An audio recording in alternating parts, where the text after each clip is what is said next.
सिद्धास्य सिद्धीश्वरा आचार्य जिनिशासिडोन्नतिकरा पूजा उपाध्यायका श्री सिद्धांत सुपाठका मुनिवरा रत्नत्रयाराधका पंचेते परमेष्टिना प्रतिदिनं कुर्वन्तु ते मंगलम। अनंत अनंत परम सिद्ध भगवान की जय। 1000 श्री आदिनाथ भगवान की जय। अंतिम तीर्थेश भगवान महावीर स्वामी की जय। आचार्य भगवान गुरुवर श्री विशुद्ध सागर जी महाराज की जय। सम्यक समाधान प्रदाता मुनिषि सुप्रभ सागर जी महाराज की जय। मुनिषि प्रणत सागर जी सौम्य सागर जी मुनिराज की जय। जय जन बंधुओं, हम सभी यहाँ उपस्थित हुए हैं देश के लोकप्रिय कार्यक्रम सम्यक समाधान के लिए। एक ऐसा कार्यक्रम, एक अनूठा प्लेटफॉर्म जिसके माध्यम से हम सभी के मन में उठने वाले जो विकल्प है उस विकल्पों का सम्यक समाधान मुनिश्री अपने मुखारविंद से हम सभी को प्रदान करते हैं। कितने अहोभाग्य के वो क्षण होंगे जिस क्षण में अपने मन में उठने वाले विकल्पों का समाधान पंचम परमेष्टि साधु परमेष्टि के मुखारविंद से हम सभी को प्राप्त होता है। अगर आप इस कार्यक्रम से जुड़ना चाहते हो या कार्यक्रम के माध्यम से अपने मन में उठने वाले विकल्पों का समाधान चाहते हो तो कार्यक्रम में नीचे जो पट्टी पे स्क्रॉल पे या फ्लिप पे जो हमारे नंबर चल रहे हैं, हमारे ईमेल आईडी है, उसके माध्यम से आप अपना विकल्प हम तक पहुंचा सकते हैं। उस विकल्पों को एकत्रित करके मुनिषी तक पहुंचा जाएगा। वो मुनिषी के मुखारविंद से हम सभी लोग सम्यक समाधान प्राप्त करेंगे। सम्यक समाधान के माध्यम से आप अपने विकल्पों का समाधान प्राप्त कर ही सकते हैं एवं उस विकल्प के कारण अन्य लोगों के मन में जो विकल्प है उसके विकल्पों का भी समाधान हम सभी प्राप्त कर सकते हैं। तो आप जल्द से जल्द अपने मन में उठने वाले विकल्पों को हम तक पहुंचाएं और हम सभी लोग उस विकल्प का सम्यक समाधान मुनिषी के मुखारविंद से प्राप्त करेंगे। मुनिषी के चरणों में नमोस्तु करते हुए आज के उस कार्यक्रम को, लोकप्रिय कार्यक्रम की शुरुआत करते हैं। मुनिषी प्रणत सागर जी महाराज से निवेदन करते हैं कि हे स्वामी, आज के कार्यक्रम को गति प्रदान करते हुए संचालित करें। नमोस्तु नमोस्तु नमोस्तु। ओम नमः सिद्धेभ्यः। यश्चक्रवर्ती भुवि पंचमो भूत श्रीनंदनो द्वादशको गुणानां निधि प्रभु षोडशको जिनेन्द्र तम शांतिनाथं प्रणमामि वेदात् तम शांतिनाथं प्रणमामि वेदात्। पंच परमेष्टि भगवान की जय। परम पूज्य आचार्य भगवंत गुरुवर विशुद्ध सागर जी मुनि महाराज की जय। परम पूज्य मुनि श्री सुप्रभ सागर जी महाराज की जय।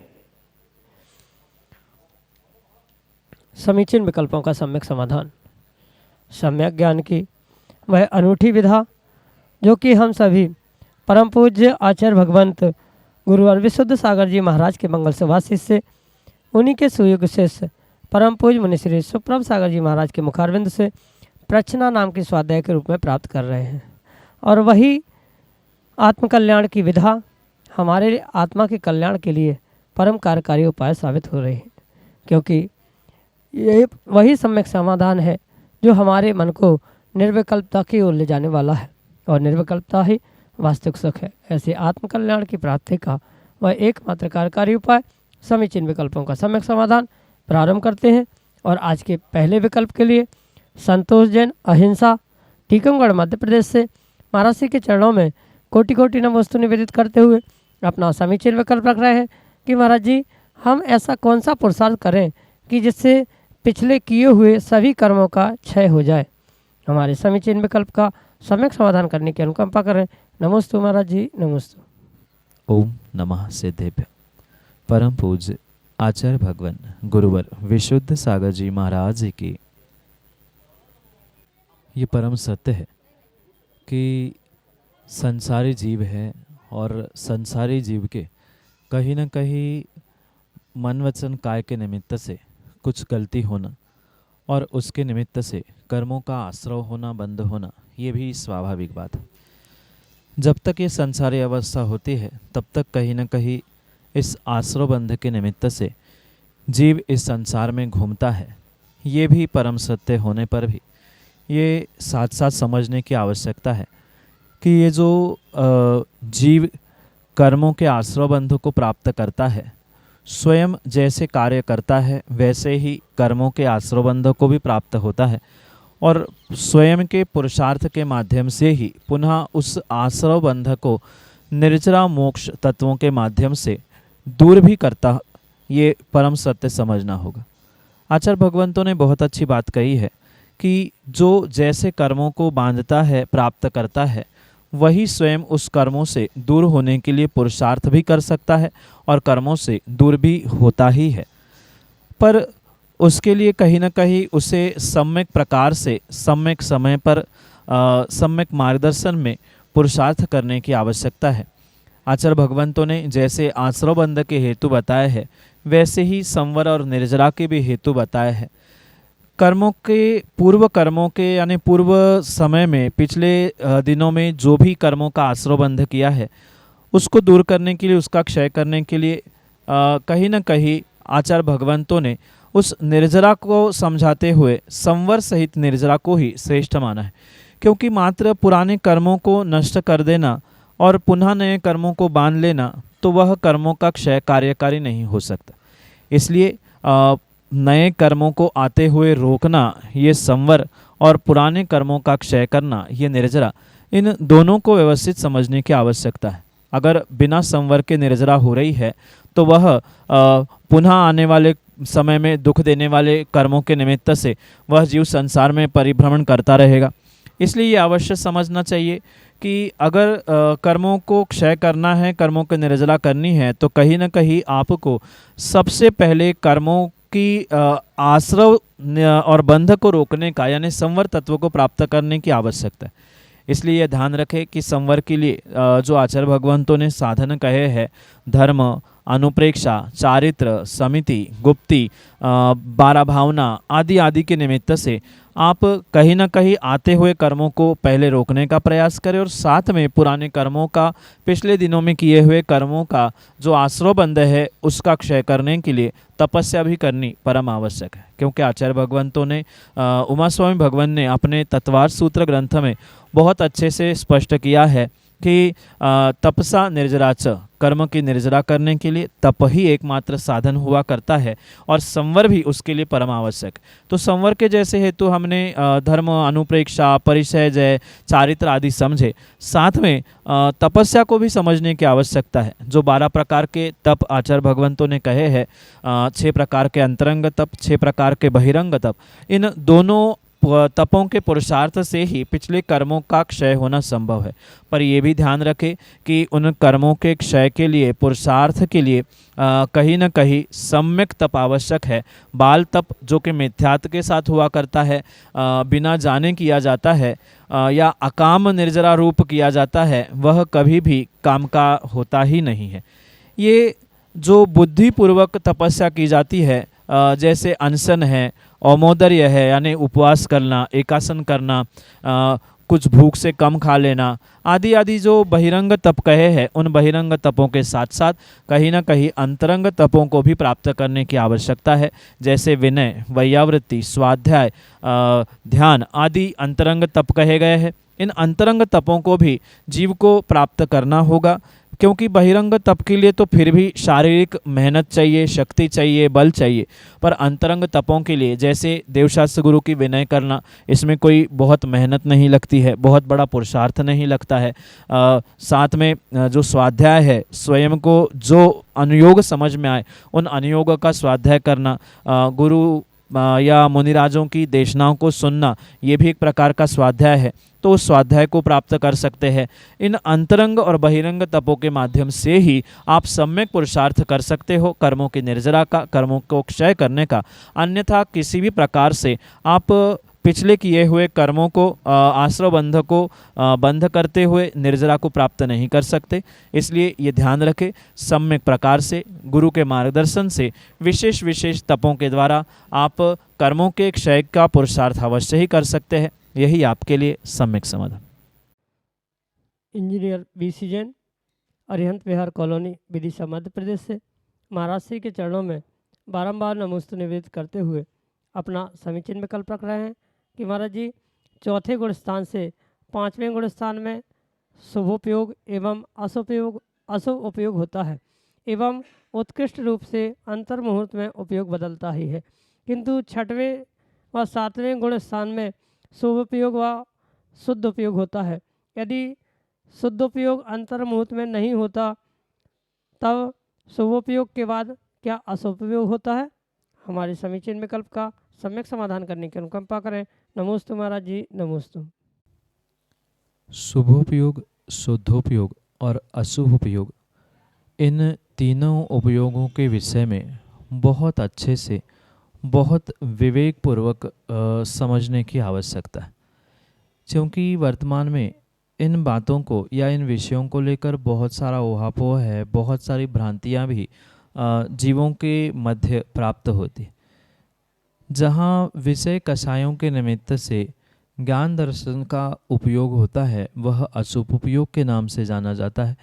वही सच्चे देवशास्त्र गुरु आदि के प्रति कथनचित कुछ अनुराग रूप परिणाम पूजा पाठ आदि क्रिया है, वह शुभोपयोग के रूप में स्वीकार किया जाता है। और जहाँ कोई भिन्न द्रव्य का आलंबन ही नहीं है, मात्र आत्मा से आत्मा का आत्मा में आत्मा के लिए जो परिणमन चल रहा है वही वास्तव में शुद्ध शुद्धोपयोग कहा जाता है। इसलिए इन तीनों उपयोगों को समझते हुए विषय को गुणस्थान परक इस प्रकार से समझने की आवश्यकता है कि चौथे पांचवें गुणस्थान में तारतम्यता से अशुभ शुभ ऐसे उपयोग की परिणति देखने में आती है। साथ में जैसे ही उस अशुभ और शुभोपयोग के बाद जीव छठवें सातवें गुणस्थान को प्राप्त करता है, वहाँ ये अवश्य समझना होगा सातवां गुणस्थान नियम से अप्रमत्त होने से, वहाँ अप्रमत्त स्थान होने से वह शुद्धोपयोग की ही स्थिति में हुआ करता है। वहाँ विशेष आचार्य भगवंत के कथन को समझने की आवश्यकता है कि छठवां सातवां गुणस्थान तभी बनता है जब परस्पर में अंतर मुहूर्त में उनमें बदलाव भी होता रहता है। कहने का तात्पर्य इतना है कि अगर सातवां गुणस्थान नहीं है तो छठवां गुणस्थान भी नहीं बन सकता। ये नियम है अंतर मुहूर्त में छठवें से सातवें, सातवें से छठे, ये परिणति निर्ग्रंथ मुनिराजों की अवश्य ही हुआ करती है। वह किसी भी प्रकार से उसमें बदलाव नहीं होता। मतलब छठवां सातवां गुणस्थान है तभी तक वह निर्ग्रंथ मुनिराज है, और उसके अलावा जैसे ही पांचवें में चौथे में पहुंच जाते हैं निर्ग्रंथ मुनिराज, वह द्रव्यलिंगी तो बने रहेंगे पर भावलिंगी यानी चारित्र की अपेक्षा से वह पूर्ण रूप से भावलिंगी नहीं माने जा सकते। इसलिए वह शुद्धोपयोग और शुभोपयोग के भी विषय में इसी प्रकार से समझना होगा कि शुद्धोपयोग को जब सातवें गुणस्थान में जीव प्राप्त करता है तब पुनः शुभोपयोग की स्थिति में जब छठवें गुणस्थान को पहुंचता है या छठवें गुणस्थान में आता है, उस छठवें गुणस्थान की शुभोपयोग की ही स्थिति रहती है। अगर अशुभ उपयोग में जाएगा तो नियम से पुनः गुणस्थान गिरेगा, और उस गुणस्थान को गिरने के कारण से वह कहीं न कहीं पुनः उसका वह भेष दिगंबर भेष शेष मात्र रहता है, भाव नहीं रहते, इसलिए भावलिंग छूटा ऐसा भी कहा जाता है। इसलिए विशेष ध्यान रखें, जो अंतर मुहूर्त बदलाव का कहा है वह गुणस्थान की अपेक्षा से कहा है। छठवां है तो अंतर मुहूर्त में सातवां, और सातवां है तो अंतर मुहूर्त में छठवां भी नियम से होगा। उसमें किसी भी प्रकार से कोई भी बदलाव नहीं हो सकता। ये विशेष जानने योग्य बात है।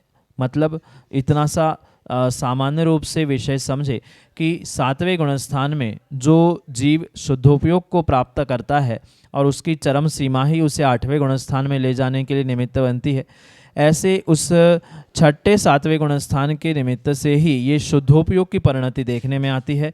शुभोपयोग इन गुणस्थानों में प्राप्त नहीं होता। अगर अशुभोपयोग प्राप्त नहीं होता, अगर अशुभोपयोग होता है, लंबे समय तक चलता है, तो कहीं ना कहीं गुणस्थान गिरने का भी वहाँ पर कार्य देखने में आता है। इसलिए ये ध्यान रखें कि शुभोपयोग के बाद अगर शुद्धोपयोग में नहीं जाएंगे तो ऐसा कोई विकल्प ही नहीं है। वह श्रमण मुनियों की नियम से परिणति शुद्धोपयोग, शुभोपयोग और छठवां गुणस्थान, सातवां गुणस्थान, इनमें ही दोलायमान स्थिति रहती है। अन्य किसी भी प्रकार से उनकी अन्य परिणति नहीं देखने में आती। यही आपके लिए सम्यक समाधान। प्रतिष्ठाचार्य पंडित हरिश्चंद्र जी शास्त्री, प्राचार्य मुरैना मध्य प्रदेश से, अगले समीचीन विकल्प के लिए। पूज्य मुनिश्री के चरणों में सविनय नमोस्तु नमोस्तु नमोस्तु। महाराज श्री, मेरे मन में एक विकल्प हमेशा कुछ समय से बना रहता है कि 60 वर्ष के बाद में जब व्यक्ति की आयु हो जाती है तो उसके बाद में उसकी दिनचर्या कैसी होना चाहिए। वो अगर उसकी दिनचर्या पहले कुछ है 60 के पहले, तो उसको वह चेंज कैसे करे, आप कृपया समाधान करें। नमोस्तु नमोस्तु। जो श्रावकों के लिए आचार्य भगवंतों ने आश्रम की व्यवस्था बताई है, उसे बहुत अच्छे से समझने की आवश्यकता है। जो लगभग 55-60 वर्ष की उम्र के बाद जो एक वृद्धावस्था की ओर व्यक्ति बढ़ता है, वहाँ उसका कहीं न कहीं संन्यास आश्रम की ओर बढ़ने का ही समय हुआ करता है। भले ही पूर्ण रूप से वह संन्यास आश्रम को प्राप्त कर पाए नहीं कर पाए, पर उसके पूर्व वह अपने जीवन में आत्म संस्कार काल को तो अवश्य ही प्राप्त कर सकता है, क्योंकि सबकी शक्ति संन्यास धारण करने की हो, मोक्ष मार्ग पर चलने की, दिगंबर मुद्रा धारण करने की हो नहीं हो, भिन्न विषय है। पर गृहस्थ रहते रहते, श्रावक रहते रहते नियम से कहीं न कहीं वह अपने आत्म कल्याण के लिए आत्म संस्कार काल को अवश्य ही प्राप्त कर सकता है। जैसे पहले से ही सामान्य रूप से श्रावक हैं तो वह अभिषेक, पूजन, स्वाध्याय आदि तो कार्य करता ही करता होगा, पर 60 वर्ष के उम्र के बाद कहीं न कहीं उसमें और भी हमें विशेषता लाने की आवश्यकता है, क्योंकि उसके पहले तो कहीं न कहीं काम करना, ड्यूटी या जो भी कार्य है उसमें व्यस्तता थी। अब अधिक से अधिक समय व्यक्ति को अपने उन 6 आवश्यकों को समय देते हुए ही दिनचर्या बनाने की आवश्यकता है, क्योंकि मात्र पूजा पाठ, अभिषेक करना, स्वाध्याय करना इतने ही षडावश्यक नहीं हैं। कहीं न कहीं दान, कहीं न कहीं तप, ये भी उसमें समाविष्ट होता जाएगा। इसलिए जैसी शक्ति है उस शक्ति के अनुसार तप करने की आवश्यकता है। 12 तपों में से स्वाध्याय भी तप है। 12 तपों के साथ साथ अन्य भी प्रकार के जो तप आदि कहे गए हैं, जैसे विनय, वैयावृत्ति, ये अंतरंग तप हुए। बहिरंग तप माना कि पूर्ण रूप से उपवास नहीं कर पा रहे हैं, एकासन भी माना कि नहीं कर पा रहे हैं, तो क्रम क्रम से जितनी जैसी शक्ति है उतनी शक्ति के अनुसार कहीं ना कहीं भोजन का त्याग, किसी सामग्री का त्याग, क्रम क्रम से अपने आने वाले जीवन के लिए आपको एक लक्ष्य बनाने की आवश्यकता है कि लगभग अब 30-25 वर्षों का ही समय शायद शेष बचा हो, क्योंकि वर्तमान में 80-90 वर्ष के से ज़्यादा किसी भी प्रकार से किसी व्यक्ति की सामान्य आयु नहीं होती।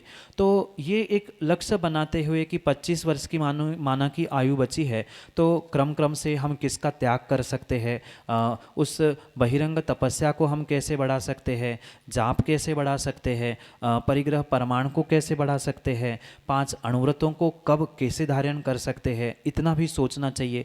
हम कितने आने वाले समय में कितनी तपस्या या चारित्र के मार्ग पे ऊंचाई को प्राप्त कर सकते, ये जैसा सोचते हैं उतना भी मैं नीचे इससे कम कभी नहीं जाऊंगा, मतलब इससे ज़्यादा पाप नहीं करूंगा। जो आज तक मैं पाप करते आया हूँ उससे ज़्यादा पाप नहीं करूंगा, उन पापों का त्याग करता हूँ, आदि आदि रूप भावों को बनाते हुए स्वयं के स्वास्थ्य, स्वयं की परिस्थिति आदि को समझते हुए ही कहीं ना कहीं आपको आपकी स्वयं की दिनचर्या बनानी होगी। क्योंकि दूसरों को देखा से कि दूसरों की बातों को समझते हुए या देखते हुए करने से कभी भी आपकी दिनचर्या में आप व्यवस्थित नहीं हो सकते। ये अवश्य समझे कि आपको अपनी दिनचर्या स्वयं के स्वास्थ्य, स्वयं की प्रकृति, स्वयं का स्थान, परिस्थिति आदि सब कुछ समझते हुए करना होगा। क्योंकि अगर कोई डॉक्टर दवाई भी देता है तो वो सामने वाले का स्वास्थ्य, परिस्थिति, आयु आदि सब कुछ देख के करता। बिल्कुल ऐसा ही आप निर्ग्रंथ गुरु को ही डॉक्टर मानते हुए अपनी पूरी व्यवस्था, अपनी सभी समस्या आदि को समझाते हुए उनसे कभी कभी मार्गदर्शन लेते हुए जीवन को बदलने का और दिनचर्या को बदलने का प्रयास करें। क्योंकि लगभग 60 वर्ष से पहले कहीं न कहीं जीव अर्थ पुरुषार्थ में अधिक समय देता है, उसके बाद धर्म पुरुषार्थ और मोक्ष मार्ग पर बढ़ना ही, मोक्ष पुरुषार्थ करना ही जीवन के लिए साध्य होना चाहिए। उसी अपेक्षा से कहीं न कहीं उन साधनों को प्राप्त करना, उन क्रियाओं को प्राप्त करना, क्रिया नहीं भी कर पाए तो कम से कम घर में ममत्व छोड़ते हुए, घर वालों के साथ रहते हुए भी कुछ विरक्त होने का प्रयास करें। जितना हो सके उतना अधिक वैराग्य धारण करने का प्रयास करें। घर वालों से, समाज वालों से, सभी कार्यों से निवृत्त होते हुए आत्म संस्कार की भूमिका बनाए और आत्म कल्याण के लिए मोक्ष मार्ग पे चलने का अपने शक्ति के अनुसार प्रयास करें। महाव्रत नहीं, शुल्लक ऐलक पद नहीं, अणुव्रति व्रति प्रतिमाधारी भी नहीं, कम से कम सम्यक दर्शन, सम्यक ज्ञान को प्राप्त करते हुए अपने चारित्र को, आचरण को सम्यक आचरण रूप की ओर ले जाने का प्रयास करें। यही आपके लिए सम्यक समाधान। अगले समीचीन विकल्प के लिए सागर मध्य प्रदेश से हमारे सामने है अनन्य गुरु भक्त मनीष जैन अपने समीचीन विकल्प के साथ। हे मुनिवर, बारंबार नमोस्तु नमोस्तु नमोस्तु। हे मुनिवर, हमारी जिज्ञासा ये है कि हम सम्मित शिखर आदि तीर्थ यात्रा को जब जाते हैं या सिद्धचक्र आदि कोई विधान करते हैं तो उस समय हम अपने कैसे भाव रखें कि ज़्यादा से ज़्यादा पुण्य का अर्जन कर सकें, ज़्यादा से ज़्यादा लाभ को प्राप्त कर सकें। नमोस्तु भगवान, नमोस्तु भगवान, नमोस्तु भगवान। चाहे सिद्ध क्षेत्र की वंदना हो या किसी सिद्ध चक्र विधान की आराधना क्यों ना, दोनों समय पे जीवों को बहुत विशुद्ध भावों को प्राप्त करने की आवश्यकता है। भले ही वर्तमान में साक्षात सिद्ध भगवान हमारे पास नहीं है या सिद्धों की आराधना करते समय या सिद्ध क्षेत्र पहुंचते समय सिद्धों का अभाव होने पर भी हम परोक्ष रूप से उन सिद्धों को अवश्य ही याद कर सकते। जैसे सिद्ध चक्र विधान में प्रतिदिन 8, 16 आदि अर्घ्य चढ़ाए जाते हैं। उन अर्घ्यों को चढ़ाते समय जो भावों की विशुद्धि उनके गुणों को समझते हुए हम बना सकते हैं, वह वास्तव में एक बहुत अच्छी बात है। जैसे 8 अर्घ्यों में जो 8 गुण कहे, 16 चढ़ाते समय 16 गुण कहे, क्रम क्रम से जो जैसे उनके गुण कहे उनके गुणों को स्मरण करें और वही शक्ति मेरे भीतर भी है, मैं भी उन सिद्धों समान बन सकता हूँ, ये विचार भी साथ साथ करने की आवश्यकता है। अगर ऐसे समय में किसी निर्ग्रंथ मुनि भावी सिद्धों का अगर आपका संयोग मिला है तो वो तो सोने पे सुहागा होगा, क्योंकि साक्षात हम सिद्धों को तो देख नहीं पा रहे हैं, पर सिद्धों की आराधना करते समय भावी जो सिद्ध है, ऐसे उन भावी सिद्धों को कहीं ना कहीं हम अवश्य ही प्राप्त कर रहे हैं। उनको देखते हुए उनमें ही आने वाले भविष्य के सिद्धों को देख लेना, उनका अनुभवन करना, ये सब कुछ स्वाभाविक रूप से आप कर सकते। सिद्धों की आराधना यानी सिद्ध चक्र के साथ सिद्धों की सिद्ध क्षेत्र की वंदना के समय भी हमें वही भाव करने चाहिए। जैसे शिखर जी की आप वंदना कर रहे हैं तो वहाँ तो साक्षात यही समझे कि साक्षात हम अनंत सिद्धों को ही शायद यहाँ से नमस्कार कर रहे हैं। ये ऐसी पावन भूमि है कि यहाँ के प्रत्येक कण कण से कोई ना कोई सिद्धता को प्राप्त हुआ है। ये भावों के साथ अगर वहाँ हम भगवान की उन सिद्धों की वंदना करेंगे तो वह नियम से आपके भावों की विशुद्धि को बढ़ाने के लिए अवश्य ही निमित्त हो सकता है। और जैसे ही उन सिद्धों के बारे में, सिद्ध क्षेत्र के बारे में हम सोचते रहेंगे तो कहीं ना कहीं उनके भावों की विशुद्धि के निमित्त से हम भी अपने उन असंख्यात कर्मों को अवश्य ही नष्ट करने का पुरुषार्थ कर सकते। इसलिए जितने विशुद्ध भावों के साथ उन सिद्धों की परिकल्पना हम अपने भीतर कर पाए उतना ही हमारे लिए विशुद्धि का स्थान बनेगी। माना कि हम अपने भीतर भी नहीं कर पा रहे हैं तो कम से कम उन्हीं सिद्धों को व्यवहार से पहचानने का, जानने का प्रयास करें जिनकी हमारा आराधना परोक्ष रूप से करते हैं। उनको परोक्ष रूप से और भीतर के शक्ति को प्रत्यक्ष रूप से अनुभूत करने का पुरुषार्थ करते रहे। क्रम क्रम से कुछ न कुछ अंशों में हम उसमें सफल हो सकते हैं। यही आपके लिए सम्यक समाधान। श्रीमती सुप्रिया जैन टीकमगढ़ मध्य प्रदेश से अगले समीचीन विकल्प के लिए। नमोस्तु महाराज जी, नमोस्तु। महाराज जी, पहले नरक में 13 प्रस्ताव हैं। प्रस्ताव उस पहले प्रस्तार की ऊंचाई 1 हाथ है और 13वें प्रस्तार की 7 धनुष। तो जैसे जैसे ऊंचाई बढ़ती वैसे दुख बढ़ते क्या? और राजा श्रेणी कौन से प्रस्तार में है? नमोस्तु महाराज जी, नमोस्तु। जो पहले नरक से लेके 7वें नरक की व्यवस्था है वह हमें आगम के परिप्रेक्ष्य में बहुत व्यवस्थित समझने की आवश्यकता है। पहले नरक में जो 13 प्रस्तार कहे गए हैं, प्रतर कहे गए हैं, उन प्रत्येक प्रतर की ऊंचाई, उनके बिल, उनकी संख्या पूर्ण रूप से हमें आगम के परिप्रेक्ष्य में व्यवस्थित समझनी होगी। साथ में जो ऊंचाई, कष्ट, दुख आदि की भी व्यवस्था है उसे भी वैसे ही समझना होगा, क्योंकि स्वर्गों की जैसी व्यवस्था है लगभग वैसी ही उल्टी व्यवस्था नरकों में है। स्वर्गों में जैसे जैसे ऊपर ऊपर जाया जाता है वैसे वैसे सुख बढ़ता जाता है, उनकी ऊंचाई कम कम होती जाती है। ऐसे ही नरकों में जैसे जैसे नीचे की ओर बढ़ा जाता है वैसे वैसे दुखों की स्थिति बढ़ी जाती है, उनकी ऊंचाई, उनकी संक्लिष्टता, उनकी लेसा आदि आदि पूर्ण रूप से दुखदाई होती जाती है। ये आगम की बिल्कुल ऐसी ही व्यवस्था है। स्वर्गों में बढ़ता जाना और नरकों में भी दुख बढ़ता जाना, स्वर्गों में सुख बढ़ता जाना, ये दोनों भी बिल्कुल विपरीत दिशा की व्यवस्था को समझना होगा। जो तीर्थंकर भगवान आदि आने वाले समय में नरकों में अभी है, उनकी कौन से प्रतर में क्या है उसका स्पष्ट उल्लेख आगम में नहीं मिलता। वो तो साक्षात केवली भगवान ही उसके विषय में बताए, पर वह पहले नरक में है इतना ही प्रमाण प्राप्त होता है। और ये ऊंचाई ही नहीं अपितु उनके दुख सुख आदि भी व्यवस्था उन भूमि के अनुसार ही बढ़ती है। जैसे आगे आगे के प्रतर बढ़ते जाते हैं वैसे वैसे उनके दुख, उनकी ऊंचाई भी नियम से बढ़ती है। यही आपके लिए सम्यक समाधान। जयजन बंधु, हम सभी लाभ ले रहे थे लोकप्रिय कार्यक्रम सम्यक समाधान का। प्रतिदिन की भांति यह कार्यक्रम 5:13 पे यूट्यूब चैनल सुप्रभ वॉच के माध्यम से प्रसारित होता है। मुनिषी का नाम सुप्रभ और वाणी का पर्यायवाची नाम उवाच, सुप्रभ उवाच यह नाम चैनल का है। आप यूट्यूब पे सुप्रभ उवाच सर्च कर सकते हैं एवं सर्च करके इस यूट्यूब चैनल को सब्सक्राइब करें एवं उसका बेल आइकन प्रेस करें ताकि मुनिश्री की अधिक जानकारी एवं जो सम्यक समाधान आदि कार्यक्रम है उसकी जानकारी भी आपको उपलब्ध होती रहे। नोटिफिकेशन के द्वारा आपको याद रखने की ज़रूरत नहीं है। प्रतिदिन ठीक 5:13 पे यूट्यूब चैनल सुप्रभ वॉच के माध्यम से यही कार्यक्रम प्रतिदिन शाम को 4 बजे आदिनाथ टीवी चैनल के माध्यम से भी प्रसारित होता है। ठीक 4 बजे आदिनाथ टीवी चैनल के माध्यम से सम्यक समाधान उपलब्ध होता है। शाम को 7:40 पे जिनवा टीवी के माध्यम से मुनिषी के प्रवचन विगत चातुर्मास्थली विदिशा में सुक्ति मुक्तावली इस अद्भुत ग्रंथ पे हुए थे। उस प्रवचनांश प्रतिदिन शाम को 7:40 पे जिनवा टीवी के माध्यम से प्रसारित होते हैं। आप सभी लोग घर बैठे सुक्ति मुक्तावली इस ग्रंथ का स्वाध्याय करते हुए मुनिषी के वाणी का लाभ ले सकते हैं। प्रतिदिन 2:30 पे 2:30 बजे मुनिषी के प्रवचन आदिनाथ टीवी चैनल के माध्यम से भी प्रसारित होते हैं। आप सभी लोग दोपहर को 2:30 पे आदिनाथ टीवी चैनल के माध्यम से भी मुनिषी के प्रवचन का लाभ ले सकते हैं। आज के लिए इतना ही। मुनिषी के चरणों में कोटिशा नमोस्तु करते हुए आज के इस लोकप्रिय कार्यक्रम को यहीं पे विराम देते हैं। नमोस्तु नमोस्तु नमोस्तु।